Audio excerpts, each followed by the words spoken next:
పరిశుద్ధుడైన దేవుని నామానికి మహిమ కలుగును గాక. మన ప్రభు అయిన క్రీస్తు నామములో మీ అందరికీ కూడా వందనాలండి.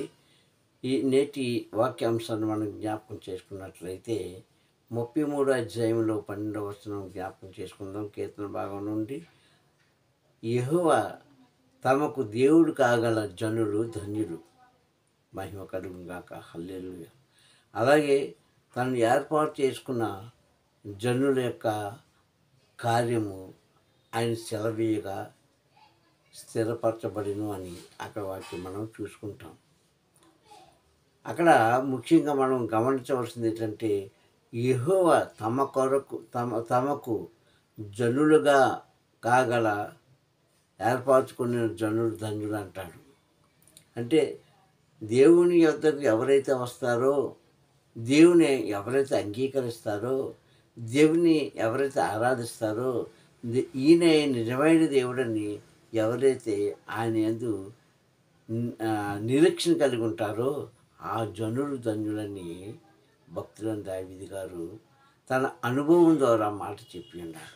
ప్రియ సహోదరులారా, ఈరోజు మనం చూస్తున్నాం లోకంలో ఎంతోమంది ఆయనను దూషించిన వారు, ఆయన నామాన్ని కించపరిచిన వారు, ఆయన భక్తులను హింసించిన వారు, ఆయన సువార్త చేస్తున్న వారిని, ఆయన వాక్యాన్ని ప్రకటిస్తున్న సేవకులను చంపుతున్నవారు కొంతకాలానికి ఏమవుతారండి? వీళ్ళే దేవుని బిడ్డలుగా పిలువబడుతున్నారు. దేవుని స్తోత్రం, హల్లెలూయా. అందుకే ఇక్కడ అంటాడు, యెహోవా తమకు దేవుడు కాగల జనులు ధన్యులు. అవును, వాళ్ళు ఏర్పాటు చేసుకున్న జనులు ధన్యత. ఎక్కడి నుంచి ధన్యత పొందుకున్నారు? ముఖ్యంగా చీకటి లోకంలోంచి వారు బయటకు వచ్చారు, పాపంలోంచి వారు బయటికి తీయబడుతున్నారు, నరకంలోంచి వారు బయటికి తీయబడుతున్నారు, ఇరుకు ఇబ్బందుల నుంచి వారు బయటికి తీయబడుతున్నారు. ముఖ్యంగా జరగబోయే ప్రళయాల నుంచి వారు తప్పించుకోబోతున్నారు. దేవుని స్తోత్రం, హల్లెలూయా. మనం ఏర్పాటు చేసుకోవడం కాదండి, ఆయన మనల్ని ఏర్పాటు చేసుకోవాలి. చాలామంది అంటారు, నేను నేను బాప్తిస్ని పొందుకున్నానండి, నేను బాప్తిస్ని తీసుకుంటానండి అని వాగ్దానం ఇస్తుంటారు, తీసుకుంటారు. మంచిది, ప్రభువులో బలపడ్డం. ఇది ఎలా వచ్చింది అంటే నీకుగా వచ్చిన ఆలోచన కానే కాదని వాక్యం ద్వారా మాట్లాడబోతున్నాడు, దేవుడు మాట్లాడుతున్నాడు. అందుకన్నాడు, యెహోవా తమకు దేవుడు కాగల జనులు ధన్యులు. అవునండి, ఈయనే నా నిజమైన రక్షకుడు, ఈయన ద్వారా నాకు పాప విముక్తి, ఈయన ద్వారా నా ఆత్మకు శాంతి, ఈయనే నన్ను పరలోక రాజ్యంలో వెలుగులో ఉంచగలిగిన దేవుడు, ఈయనే సజీవుడైన దేవుడు, ఈయన తప్ప వేరొక దేవుడు లేడు. నా కష్టంలో, కన్నీళ్ళలో, వేదనలో, శోధనలో, రోగంలో, ఇరుకులో, ఇబ్బందులో నన్ను తప్పించే గొప్ప దేవుడు ఈయనే అని ఎవరైతే నమ్ముతారో వారు ధన్యులండి. అయితే కొంతకాలం కష్టం, కొంతకాలం సుఖం. ఎందుకంటే లోకంలో చీకటి ఉంది, వెలుగు ఉంది, పరిశుద్ధత ఉంది, పాపము ఉంది. అన్నీ కూడా వ్యతిరేకంగా ఉన్నాయి కదా. చీకటి ఉంది, వెలుగు ఉంది, పాపము ఉంది, పుణ్యము ఉంది, ధర్మం ఉంది, అధర్మం ఉంది. ఇలాగ దేనికి చూసుకున్నా అన్నీ యాంటీగా వ్యతిరేకంగా ఉన్నవి ఉంటాయి, తప్పదు. అంతా వెలుగే కావాలంటే జరగని పని, అంతా మేలే పొందాలంటే జరగని పని.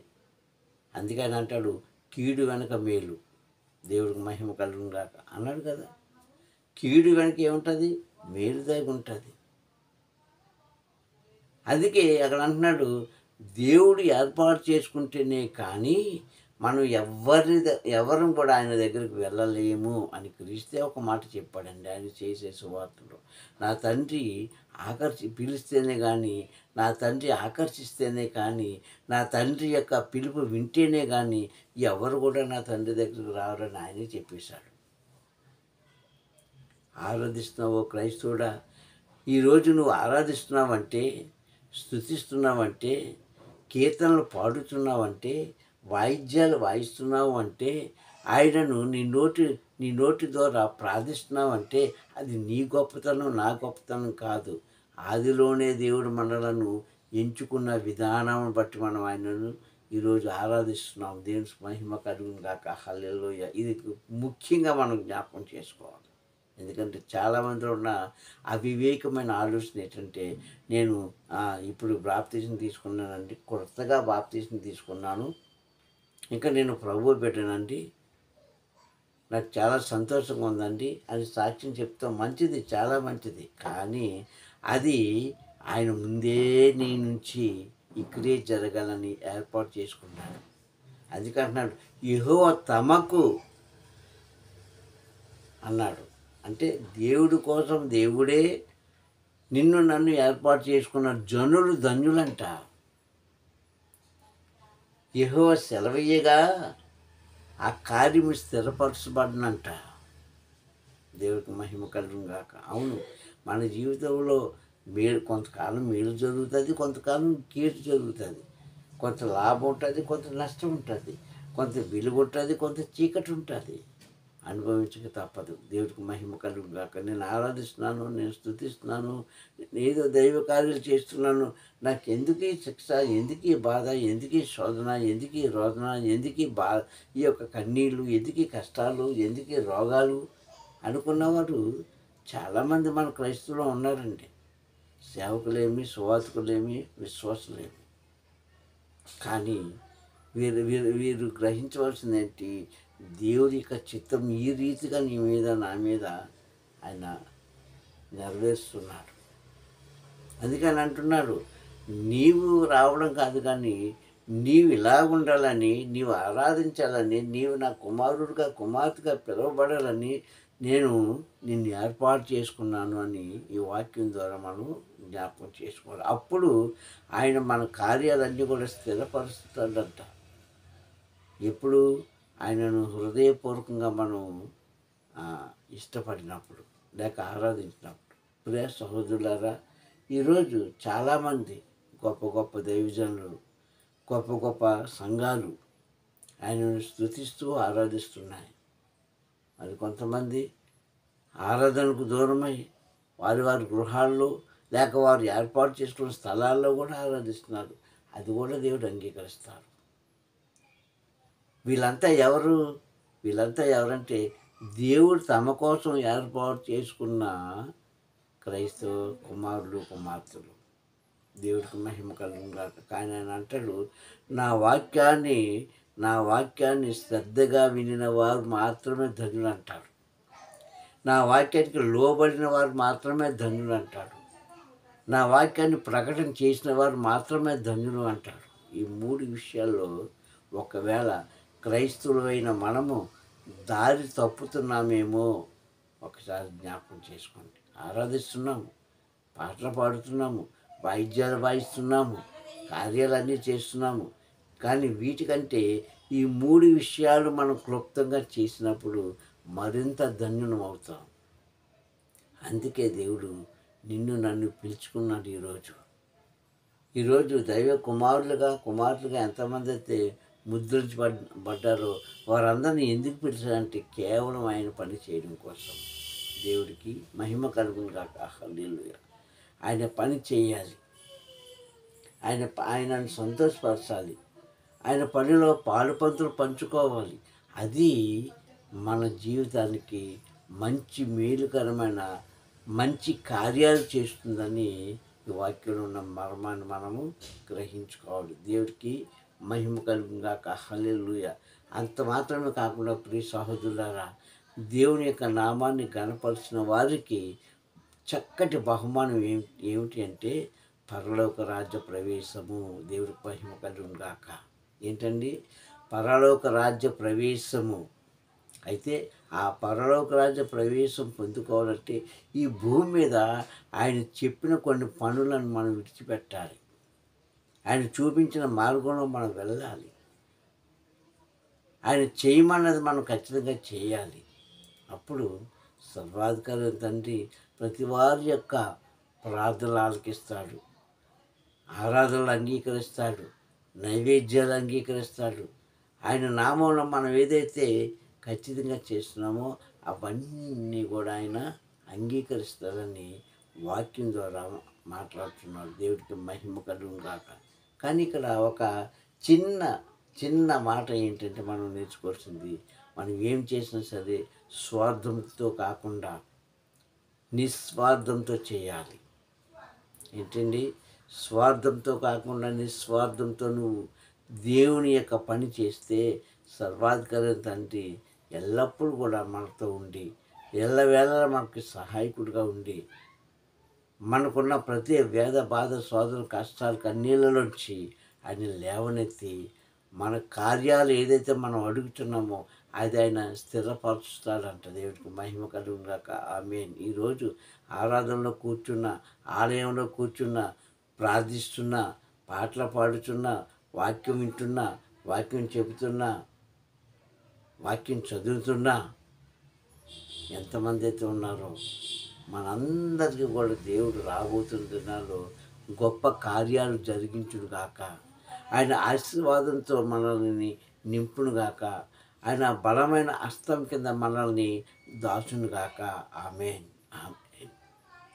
ఆయన రెక్కల కింద ఉండేవారు, ఆయన హస్తం కింద ఆశీర్వదించబడేవారు మరింత ధన్యులని వాక్యం ద్వారా మాట్లాడుతున్నారు ప్రభు. కనుకనే ఈరోజు ఆరాధిస్తున్న ఓ క్రైస్తవురాలా, నీ ఆరాధన పరిపూర్ణం కావాలంటే, నీ ఆరాధన దేవుడు అంగీకరించాలంటే శుద్ధ మనసుతో ఆయనను ఆరాధించు, శుద్ధ మనసుతో ఆయనకు అంగీకారంగా జీవించు. అందుకే ప్రభు అంటాడు 4వ అధ్యాయం యోహాను సువార్తలో సమరయ స్త్రీతో మాట్లాడినప్పుడు ఒక మాట జ్ఞాపకం చేశాడు. అమ్మా తండ్రి నీ పర్వతం మీద ఈ పర్వతం మీద కాక మీరు ఆరాధించే ఒక మంచి దినము వచ్చి ఉన్నది, అది ఇప్పుడు కూడా వచ్చి ఉన్నది. ఈ పర్వతం మీద ఆరాధించరు అని చెప్పి ఆయనను ఆరాధించే ఒక మంచి దినం వచ్చి ఉన్నది అని అక్కడ అంటాడు కదా. ఆయన దేవుడు ఆత్మ గనక ఆత్మతోనూ సత్యంతోనూ ఆరాధించేవారు కావాలని నా తండ్రి కోరుకుంటున్నాడు అని ఒక మాట అయితే అక్కడ ఆ సమస్యతో చెప్పిన మాట మనం జ్ఞాపకం చేసుకోవాలి. దేవునికి మహిమ కలుగును గాక. ఎప్పుడూ చెప్పాడండి 2000 సంవత్సరాల క్రితము. ఆ సమస్య లేదు, క్రీస్తు వారు కూడా శరీరంతో లేదు అంటే కాదు. ఆయన మాట ఎలాంటిదండి? ఆయన మాట భూమి ఆకాశమును గర్దించగలిగిన శక్తి గల మాట. కనుక ఆనాడే కాదు, ఈనాడే కాదు, ఇక ముందు కూడా ఎవరైతే సత్యముతోనూ ఆత్మతోనూ ఆయనను ఆరాధిస్తారో, అంటే ఇష్టంగా చేస్తారో వారందరూ కూడా ధన్యులని. అట్టి వారు ఎవరంటే వారు దేవుడే ఏర్పాటు చేసుకున్న ప్రజలు అంటవారు. కనుక ఇప్పుడు సహోదరులారా, దేవుడికి ఇష్టంగా మనం కార్యాలు చేద్దాం. దేవుడికి ఇష్టపడేటట్టుగా మనం ఈ భూమి మీద జీవిద్దాం. ఆయన ఇచ్చిన ఆయుష్కాలం అంతా, ఆయన మనకిచ్చిన ఆయుష్కాలంలో ఇష్టంగా జీవిద్దాం. తెలుసో తెలియకో కొన్ని పొరపాటు చేస్తే ప్రభు దాన్ని ఒప్పుకుందాం. విడిచిపెట్టుకోండి అవన్నీ కూడా. విడిచిపెట్టుకుని ప్రభువా, ఇదిగో నన్ను నా కుటుంబాన్ని కాక నా తోటి వారి నా ఇరుగుపొరుగు కుటుంబాలు కూడా నశించిపోతున్నాయ్యా, వారి నిమిత్తం కూడా నీ కనికరం చూపించినాయనని మనం ప్రార్థిస్తే ఖచ్చితంగా ఆ మొరను ఆలకించి ప్రతిఫలం ఇస్తాడు దేవుడని ఈ వాక్యం ద్వారా మనం తెలుసుకోమని ప్రభు పేరట మిమ్మల్ని కోరుకుంటున్నాను. ఇప్పుడు సంగమా, ఒక్కటి మాత్రం సత్యమండి, ఏంటంటే నీవు హృదయ శుద్ధితో చేయలేని ఆరాధన కానీ, హృదయ శుద్ధితో చేయలేని ప్రార్థన కానీ, హృదయ శుద్ధితో అడగలేని ఏ మాట కానీ ప్రభు అంగీకరించడు. అది మనకి ఆ సంతోషంగా ఉండొచ్చు, లేదంటే విన్నవారికి సంతోషంగా ఉండొచ్చు, కానీ సర్వాధికారం తండ్రికి అది అంగీకారంగా ఉండదని యాకోబు గారు చెప్పిన మాట మరొక్కసారి మనం జ్ఞాపకం చేసుకోవాలి. సంగమ, దేవుడు మనం కనికరిస్తున్నాడు. కనికరించే దేవుడు కనికర సంపన్నుడు. ఆయన ఈ ప్రార్థనలన్నీ ఆలకించి ఈ యొక్క కూడికలో మనకి ప్రతిఫలం దయచేయాలంటే, నువ్వు ఆరాధన ఆయన దగ్గరికి వెళ్ళాలంటే శుద్ధ మనసు కలిగి, విశ్వాసం కలిగి, నెమ్మది కలిగి, దీన మనసు కలిగి, వ్యసనాలన్నీ కూడా విడిచిపెట్టుకొని హృదయపూర్వకంగా ఆయనను ఆరాధించినప్పుడు ఖచ్చితంగా అందరి ఆరాధన ఆయన ఆలకిస్తాడు. అందరికీ ఆయన మేలు చేస్తాడు. అందరిని ఆయన కాపాడుతాడు. దేవుడికి మహిమ కలుగును గాక. కనుక ఓ క్రైస్తవుడా జరిగింది జరిగిపోక రావాల్సిన దినాల్లో రావాల్సిన దినాలలో నీవేదైతే కావాలని కోరుకుంటున్నావో అవన్నీ నెరవేరాలంటే ఇప్పటి నుంచైనా నీ మనస్సును ఆయన మీద నిలపండి. నీ యొక్క ఆలోచనలను ఆయనకి అప్పగించండి. సత్యముతోను అనగా వాక్యంతోను శుద్ధ మనసుతోను ఆయనను ఆరాధించినప్పుడు ఆ మాటకు మనం లోబడినప్పుడు ఖచ్చితంగా రాబోతున్న దినాల్లో ప్రతి మనిషికి, ప్రతి ప్రాంతానికి, ప్రతి ఒక్కరికి దేవుడు ఆశీర్వాద వచనములు వెదజల్లుడు గాక. ఆమేన్. మీ కుటుంబాల్లో మీకు ఇచ్చిన బిడ్డలను ఆయన దీవించి ఆశీర్వదించుడు గాక. ఆయన నిత్యము మనతో ఉండుగాక. ఆమేన్. ప్రార్థన చేసుకుందాం. సకలాశీర్వాదాలకు కారణభూతులని మా ప్రియపరలోక దేవ, నీ ఉన్నతమైన ఘనమైన నామాన్ని బట్టి ప్రార్థిస్తున్నాను. ఈ సమయంలో నా తండ్రి నన్ను ఇచ్చిన నీ వాక్యాన్ని బట్టి ప్రార్థిస్తున్నాను. మహిమ ఘనత ప్రభావాన్ని మీరు పొందుకోమని తండ్రి యేసయ్య, నిజమైన నీవు ఆత్మ గనక ఆత్మతోనూ సత్యంతో నిన్ను ఆరాధించేవారు, మనసులో ఎటువంటి కపటము లేనివారు ధన్యులని. ముఖ్యంగా నీవు ఏర్పాటు చేసుకొని నీవే నిజమైన దేవుడు అని ఎవరైతే నా ప్రభు నిన్ను ఏర్పాటు చేసుకుంటారో ఆ మనుషులు ఈ భూమి మీద ధన్యులని నీ వాక్యం ద్వారా మాట్లాడేందుకు స్తోత్రం చెల్లిస్తూ తండ్రి, రాబోతున్న దినాల్లో తండ్రి నా ప్రభు జరగవలసిన ప్రతి క్రియ నీ చేతికి అప్పగించుకుంటూ ఈ దినం నేను ఆరాధించిన ప్రతి ఒక్కరూ యొక్క ఆరాధన మీరు ఆలకించి ప్రతిఫలం దయచేయమని క్రీస్తు నామములో అడుగుచున్నాను పరమ తండ్రి. ఆమేన్, ఆమేన్, ఆమేన్. ఎంతకు వందములు. దేవుడు మమ్మల్ని దీవించును గాక. మరి ఈ మా జీసస్ బ్లెస్సింగ్ అనే ఈ ఛానల్ని ఇంతవరకు ఎవరైనా సబ్స్క్రైబ్ చేసుకోకపోతే చేసుకొని వాక్యానికి లైక్ చేసి షేర్ చేసి దేవుని యొక్క దీవెన పొందవలసిన ప్రభునామములో కోరుకుంటున్నాను. మీ అందరికీ వందనాలు. దేవుని మమ్మల్ని దీవించును గాక. Praise the lord.